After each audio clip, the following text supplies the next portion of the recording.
So in this session we're going to be trying to answer the question, why do we need a balanced diet?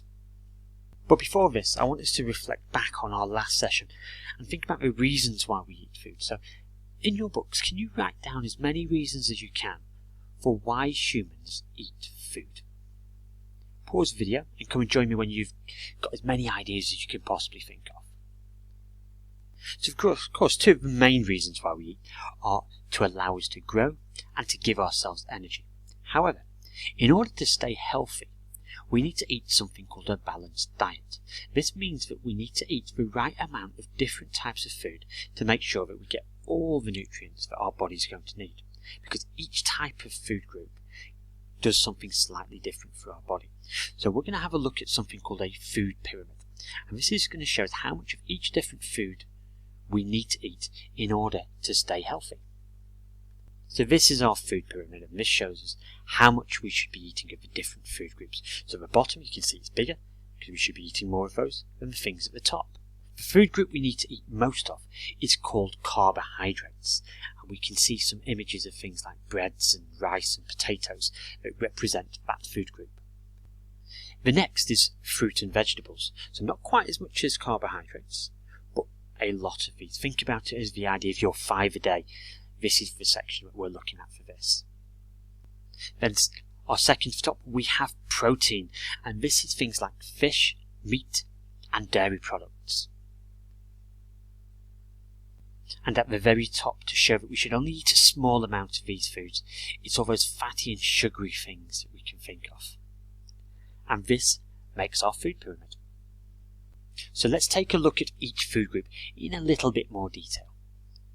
We start with carbohydrates, the food group we should eat most of. Now, carbohydrates are an important source of vitamins and iron, and they contain a special type of sugar, and this sugar gives us energy.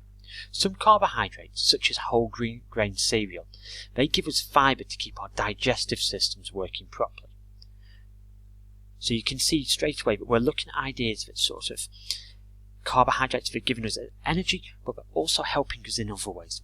Potatoes are not classed as vegetables, but as a carbohydrate, because they contain this sort of sugar that gives us the energy, and it's called starch.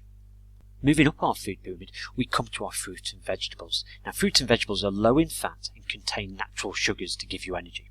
They contain loads of different vitamins, minerals, and something called antioxidants, and these three things help us keep healthy.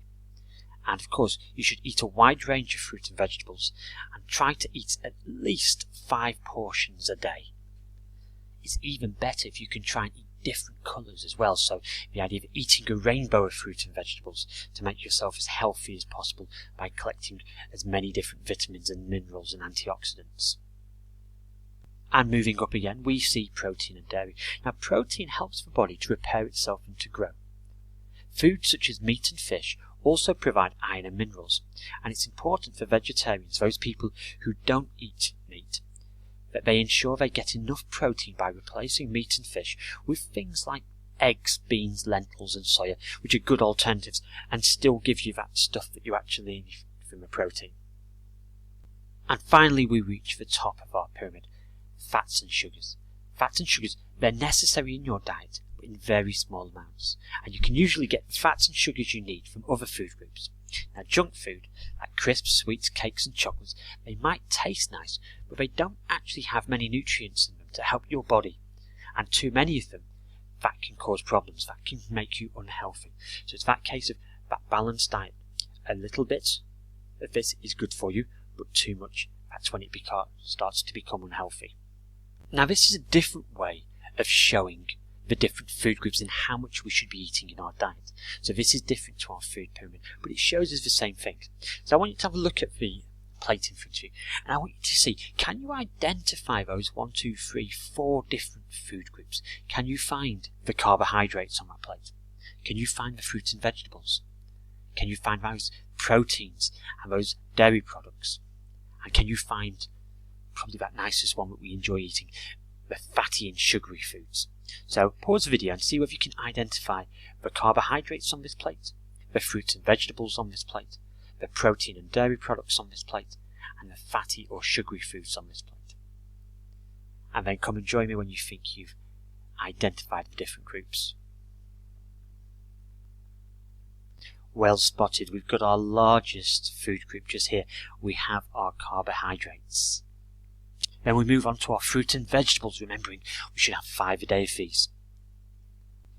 Then we have our dairy product and our protein, split up into 2 sections on this plate. And finally we move on to our fatty and sugary foods. So now we've looked at the different food groups, we've mentioned the idea that some people can't always eat all the different types of food. Now, people who do not eat the right amount of each food group might start to feel tired or poorly. However, some of us actually have reasons why we don't eat these things, reasons why we can't. So this is Tim. Tim's a vegetarian. This means he cannot eat meat or fish. So how can he make sure that he gets enough protein for growth in his diet? So think back to what we were talking about with protein, those different foods that you looked at. What sort of foods could Tim have that would replace the meat or fish in his diet? Have a little think about that and pause the video and come and join me when you've got an idea of what the different things he could eat could be. Excellent thinking. Even though he can't eat our meat and fish, he could eat eggs, he can drink milk, he can have butter, he could eat beans, he could eat yogurt, he could take nuts. These are all different ways that he can still get that same protein in his diet to help him grow. Next we have Celia.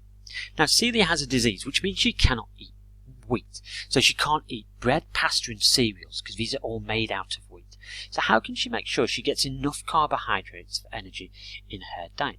What could she be eating in place of those wheat-based foods of bread, pasta and cereal? So pause the video, have a little think and then come and join me when you've got your answer.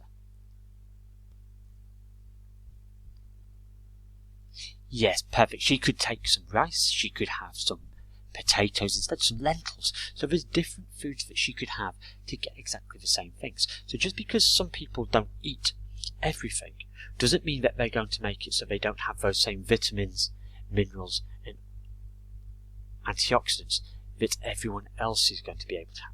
It's just a case of thinking about what foods within those food groups you can actually take. Now for your independent activity, I'm going to ask you to do 2 different things. The first thing is you're going to take a look at the food pyramid. And what I want you to do is use the words that you can see on the resource provided. And I want you to place them in the correct place. So you're going to be looking at things like apples and deciding do they belong in the carbohydrates, the fruits and vegetables, the proteins, or the fats and sugars. And once you've made that decision, you can draw a picture of it or write it into your food pyramid.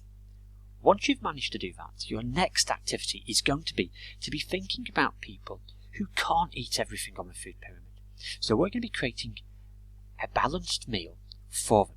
So this could be maybe something you really, really like yourself, or it might be something that you're thinking of possibly is suitable for a certain person, or maybe it's something that you eat, but you're replacing certain things to allow them to enjoy it as well. So we're going to have Tim. Tim, of course, is the vegetarian, and you're going to come up with a lovely meal for him. So what would you serve Tim should he be coming to your house for dinner? Then Celia, she can't eat wheat, so what would you serve her for dinner? And then finally we have Luke, and Luke cannot eat dairy products, so what would you provide Luke as his dinner if he came to your house? So activity 1, I'd like you to complete your food pyramid, recording the different foods in the correct places. And then activity 2 for you is to think about a meal that you could serve to Tim, the vegetarian, Celia, who's allergic to wheat, or Luke, who doesn't eat dairy products. So good luck, and I look forward to seeing what you create.